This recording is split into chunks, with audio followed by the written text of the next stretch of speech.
اور تم مجھ سے وعدہ کر چکی ہو کہ تم میری شہادت پر آنسو نہیں بہاؤ گی۔ تم بھی اپنا وعدہ پورا کرنا۔ امی جان سے میرا مودبانہ سلام کہنا۔ میں ان کے نام ایک علیحدہ خط لکھ رہا ہوں۔ تمہارا محمد۔ دوسرا خط ماں کو لکھنے کے بعد محمد بن قاسم میدان جنگ کا نقشہ دیکھنے میں مصروف ہو گیا۔ صبح کی نماز کے بعد مسلمانوں کی فوج کیل کانٹے سے لیس ہو کر صفوں میں کھڑی ہو گئی۔ محمد بن قاسم نے گھوڑے پر سوار ہو کر ایک پرجوش تقریر کی۔ اللہ تعالیٰ اور رسول اللہ صلی اللہ علیہ وسلم کے سپاہیوں، آج تمہاری شجاعت، تمہارے ایمان اور تمہارے اثار کے امتحان کا دن ہے۔ دشمن کی تعداد سے نہ گھبرانا۔ تاریخ شاہد ہے کہ کفر اسلام کے تمام گزشتہ معرکوں میں باطل کے علمدار حق پرستوں کے مقابلے میں زیادہ تھے، اور حق پرستوں نے ہمیشہ یہ ثابت کیا کہ فوج کی طاقت کا راز افراد کی تعداد میں نہیں بلکہ ان کے ایمان کی پختگی اور ان کے مقاصد کی بلندی میں ہے۔ ہماری جنگ کسی قوم کے خلاف نہیں، کسی ملک کے خلاف نہیں، بلکہ دنیا کے تمام ان سرکش انسانوں کے خلاف ہے جو خدا کی زمین پر فساد پھیلاتے ہیں۔ ہم روئے زمین پر اپنی حکومت نہیں بلکہ خدا کی حکومت چاہتے ہیں۔ ہم اپنی سلامتی اور اپنے ساتھ دنیا کے تمام انسانوں کی سلامتی چاہتے ہیں، اور خدا کی زمین پر سلامتی کا راستہ صرف اسلام ہے۔ یہ وہ دین ہے جو دنیا سے آقا اور غلام، گورے اور کالے، عربی اور عجمی کی تمیز مٹا دیتا ہے۔ ہمارا مقصد اس دین کی فتح ہے، اور اس مقصد کے لیے جینا اور مرنا دنیا کی سب سے بڑی سعادت ہے۔ ہمارے آباء و اجداد اس مقصد کے لیے لڑے۔ خدا نے ان کی مٹھی بھر جماعت کے سامنے دنیا کے بڑے بڑے جابر اور قاہر شہنشاہوں کی گردنیں جھکا دی۔ عرب کے شاہ سواروں، تمہیں اپنے مقدر پر فخر کرنا چاہیے کہ خدا نے اپنے دین کی اشاعت کے لیے تمہیں منتخب کیا۔ تم نے خدا کی راہ میں سر دھڑ کی بازی لگائی، اور خدا نے تمہیں ارض و سما کی نعمتوں سے مالا مال کر دیا۔ وہ وقت یاد کرو جب خدا نے اپنے 313 بے سر و سامان بندوں کو بہترین ہتھیاروں سے مسلح لشکر پر فتح دی تھی۔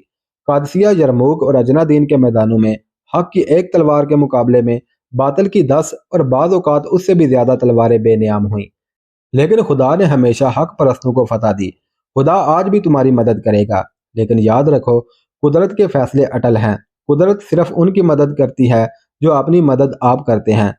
تم اپنے فرائض سے عہدہ برا ہوئے بغیر خدا کے انعامات کے مستحق نہیں ہو سکتے۔ قدرت کا دست شفقت صرف ان کی طرف دراز ہوتا ہے جو تیروں کی بارش میں سینہ سپر ہوتے ہیں اور جو خندقوں کو اپنی لاشوں سے پاٹتے ہیں۔ قدرت کے انعامات صرف ان اقوام کے لیے ہیں جن کی تاریخ کا ہر صفحہ شہیدوں کے خون سے رنگین ہے۔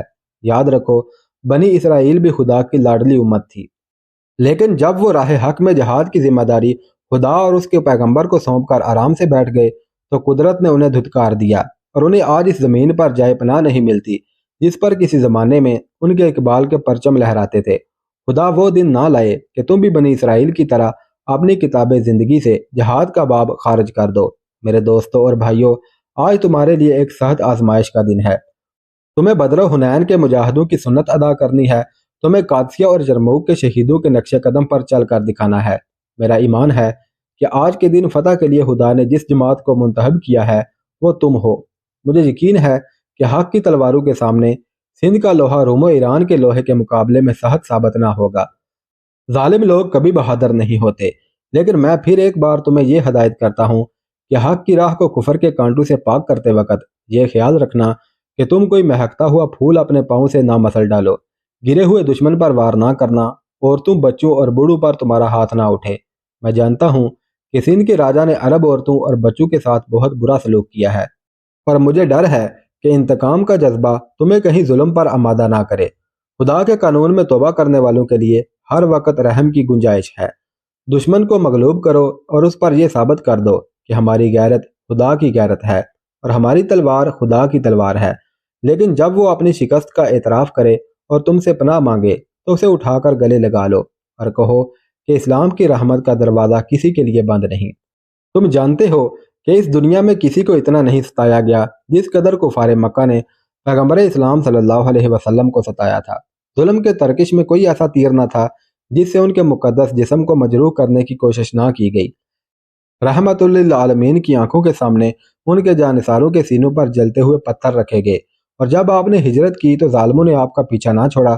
مدینہ کی جنگوں میں آپ کے کئی جانثار شہید ہوئے، لیکن فتح مکہ کے بعد اپنے دشمنوں کے ساتھ جو سلوک حضور پر نور صلی اللہ علیہ وسلم نے کیا اس کی مثال دنیا کی تاریخ میں نہیں ملتی، اور یہ اسی نیک سلوک کا نتیجہ تھا کہ آپ کے بدترین دشمن آپ کے بہترین جانثار بن گئے۔ آج ترکستان اور افریقہ میں ہر اس ملک کے باشندے جو کسی زمانے میں ہمارے خلاف نبرد آزما ہوئے تھے، اسلام کی فتح کے لیے ہمارے دوش بدوش لڑ رہے ہیں۔ یہ کون کہہ سکتا ہے کہ یہ سندھ بلکہ یہ سارا ہندوستان کسی دن ایران، شام اور مصر کی طرح دین حق کی فتح کے لیے ہمارا ساتھ نہیں دے گا؟ میرے دوستو، آج تمہاری منزل برہمن آباد ہے، آؤ ہم فتح کے لیے دعا کریں۔ محمد بن قاسم نے یہ کہہ کر ہاتھ اٹھائے اور دعا کی، اے سزا اور جزا کے مالک، ہم تیرے دین کی فتح چاہتے ہیں، ہمیں اپنے اسلاف کا جذبہ عطا کر۔ رب العالمین، حشر کے دن ہماری ماؤں کو شرمسار نہ کرنا، ہمیں غازیوں کی زندگی اور شہیدوں کی موت عطا کر۔ شام تک سندھ کی فوج راجہ داہر کے علاوہ 30,000 لاشیں میدان میں چھوڑ کر پسپا ہو چکی تھی۔ فوج کے وہ دستے جنہیں تیسرے پہرے ہی اپنی شکست کا یقین ہو چکا تھا، عرور کا رخ کر چکے تھے۔ باقی فوج نے راجہ داہر کے قتل ہو جانے پر ہمت ہار دی اور برہمن آباد کا رخ کیا۔ مسلمان کچھ دیر ان کا تعاقب کرنے کے بعد کیمپ کی طرف لوٹ آئے۔ اس جنگ میں مسلمان زخمیوں اور شہیدوں کی تعداد 3,500 کے قریب تھی۔ سپاہی زخمیوں کو میدان سے اٹھا اٹھا کر قطاروں میں لٹا رہے تھے اور محمد بن قاسم جراحوں کی جماعت کے ساتھ ان کے مرہم پٹی میں مصروف تھا۔